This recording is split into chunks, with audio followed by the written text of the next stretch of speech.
Welcome to my channel. Today I will show you a fantastic movie titled Avatar 2.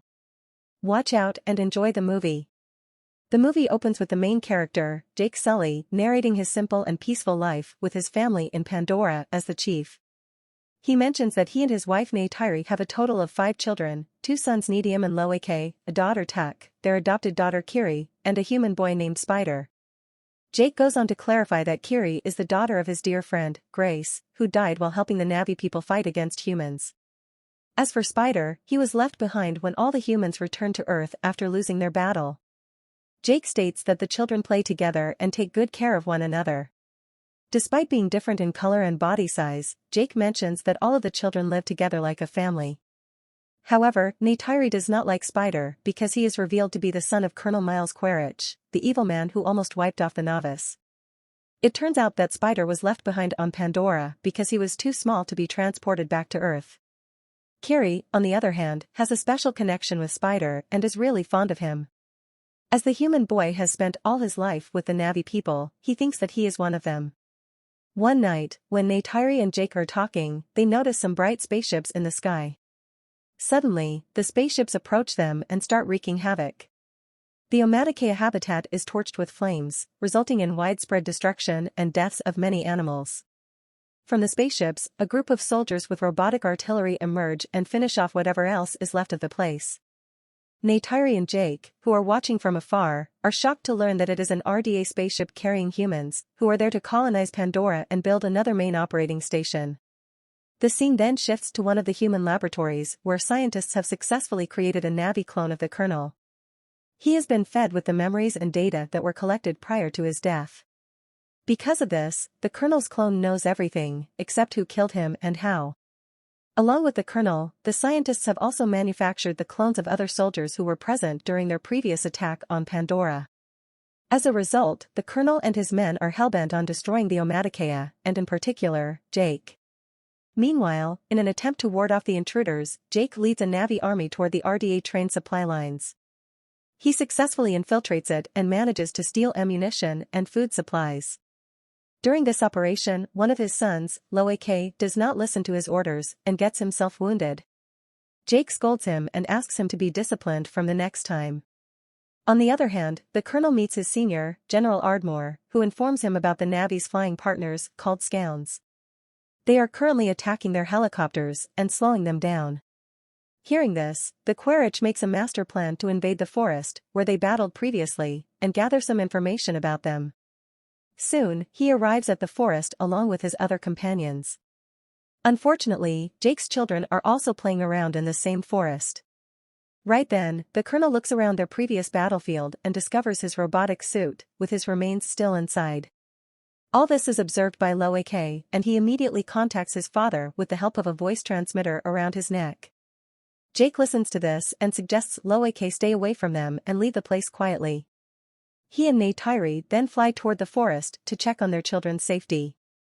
Sadly, when Loake and his siblings try to flee, they are captured by the humans. The Colonel takes a closer look at their fingers and gets to know that they are his arch-rival's children. Just then, Neytiri and Jake arrive there and attack the soldiers. They manage to free most of their children, but not Spider. The boy is unfortunately taken away by the evil humans. Later, when the Colonel asks Spider his name, he quickly understands that he is his son. Back in Omaticaya, Jake approaches his wife and suggests that they leave the place and head towards the eastern seaboard. He is worried about Spider revealing their location to the Colonel and his people. Jake also tells Neytiri that until he is there with the tribe, the humans will keep attacking them as he is the one who killed Colonel Quaritch in the first place. Neytiri doesn't want to leave her beautiful home, but she knows whatever her husband is saying is true. Hence, she obliges to migrate with him. On the other hand, General Ardmore dishes out some cruelty on Spider by placing him in a rotating machine. He tries to extract important information from the boy, but to no avail. Spider is too loyal to his Na'vi parents, and he just won't budge. Surprisingly, the Colonel cannot see his son in this state, so he immediately stops the spinning machine. He then approaches the general and tells her that he will handle Spider in his own way. Later, he meets the boy in a separate room and reassures him that he's not a bad person. He also discloses that he's here to take him back to Earth. This warms up Spider's heart, and he eventually agrees to provide him with the information he wants. In the next scene, Jake and his entire family leave their native home and fly away in their scows. After flying for a few days, they finally arrive at a place called Metcaina, where another Navi tribe lives. Surprisingly, the Navas living here are faint in color and they prefer to stay in water. Seeing Jake and his gang, they start making fun of their appearance. Soon, the head of the tribe, Tanawari, arrives there with his wife. He feels skeptical about Jake and his family and mentions that they are not suited to survive in the water. However, desperate to save his family, Jake promises that they will adapt to the place in no time. He then reveals how he is being chased after by some humans. Hearing this, Tanawari finally agrees to let them stay and provides them with shelter. He also asks his children to teach Jake's children how to swim and use their special creatures to move around the water. Obliging to the request, Tanawari's children take their new friends to the ocean and start showing them the basics. Meanwhile, the ever-so-mischievous Loeke tries to connect with a sea creature but loses control and falls into the water. Seeing him, Tanawari's children start laughing. As all this is happening, the girl, Kiri, can be seen deep inside the ocean. Surprisingly, she has adapted well to the place, and can even control some sea creatures. The following day, while Kiri is meditating underwater, Tanawari's son, Aonung, and his friends approach her and start making fun of her, calling her a freak. Because of this, Loeke arrives and punches Aonung. Later, when Jake finds out about the incident, he angrily orders his son to go and apologize to Aonung as he is the clan leader's son. Reluctantly, Loeke agrees and says sorry. Although Aonung forgives him in front of others, deep down, he is still angry. So, in order to teach Loeke a lesson, he takes him to a scheduled location on the pretext of swimming. Loeke is completely oblivious that there are dangerous sea predators in the area. A while later, when Loeke is fishing, a large predator swims at him rapidly. Terrified, afraid, Loeke looks around for help but fails to find anyone. But just then, a humongous creature named Payakan comes to the rescue. It swiftly kills the predator with the help of its wide head. Here, we get to know that Payakan is a tulkun, a peaceful and intelligent creature. There are thousands of tulkuns in the sea, which the Metcaina regard as their spiritual family. Payakan is the largest and mightiest of them all. In the meantime, Loeke is rescued and brought to the surface by Payakan. The latter also helps the creature by pulling out some harpoons, which was apparently hurting it. With this, the two create a beautiful bond and befriend each other. Later, when Loeke reaches land, he is called up by Tanawari. The strict leader has found out about his son's shenanigans and wants Aonung to apologize. However, the selfless Loeke accepts responsibility for his actions and lies that Aonung had nothing to do with it. This finally makes Aonung understand that the new Navas are not bad after all. After some time, Loeke reunites with his brother and friends and explains how Payakan saved his life. To his surprise, no one believes him. Instead, they reveal that Payakan is a killer, and that's why it is abandoned by the other tulkuns. On the other hand, Spider briefs the colonel about some Navi culture and takes him to the Hallelujah Mountain to select a scout for him. At first, the colonel struggles, but soon, he gets the hang of it and flies it around.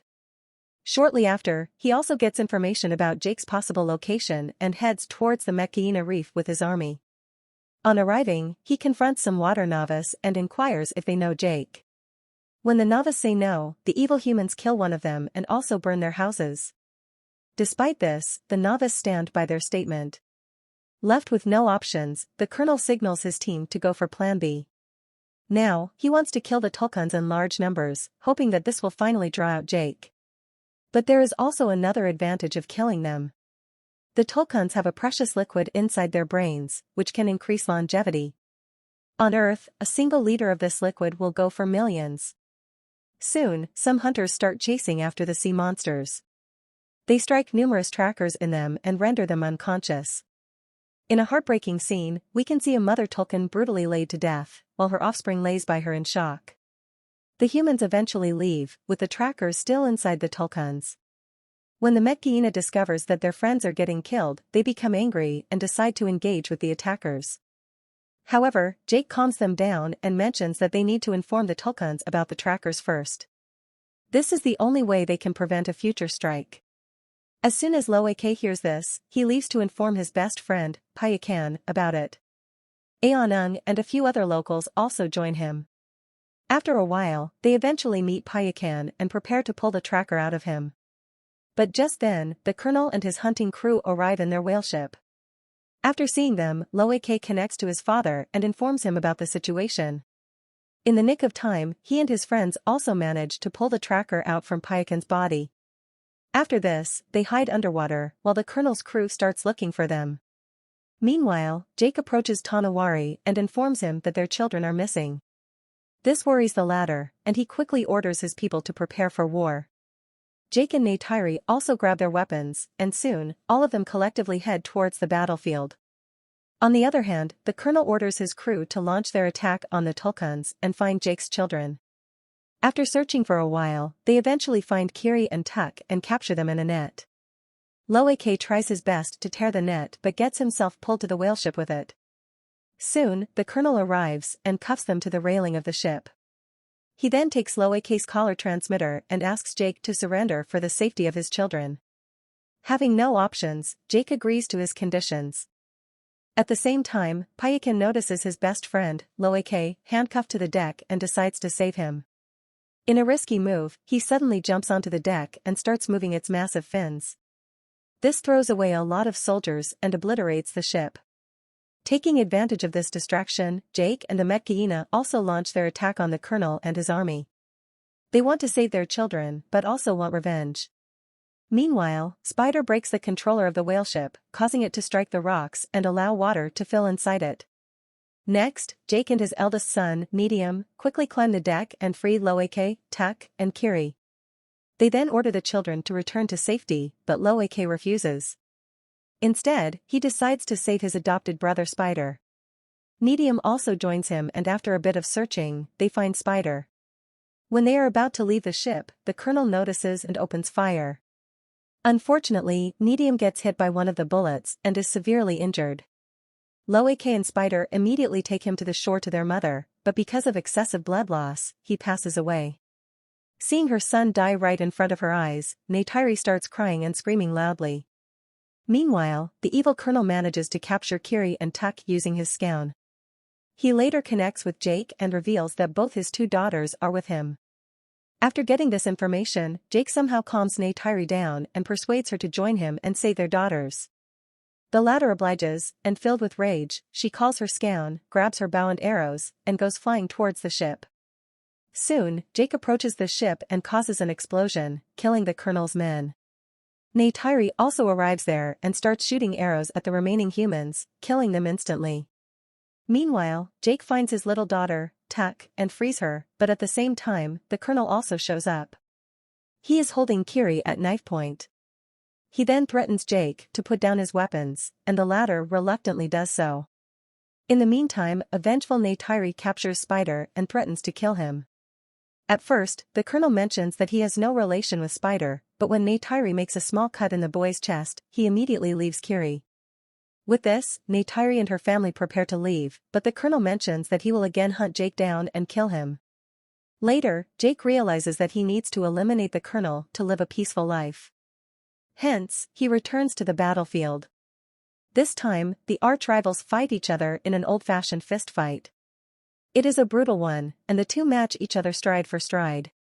But in the end, it is our hero, Jake, who prevails. He manages to wrap his arms around the colonel's neck and knock him unconscious.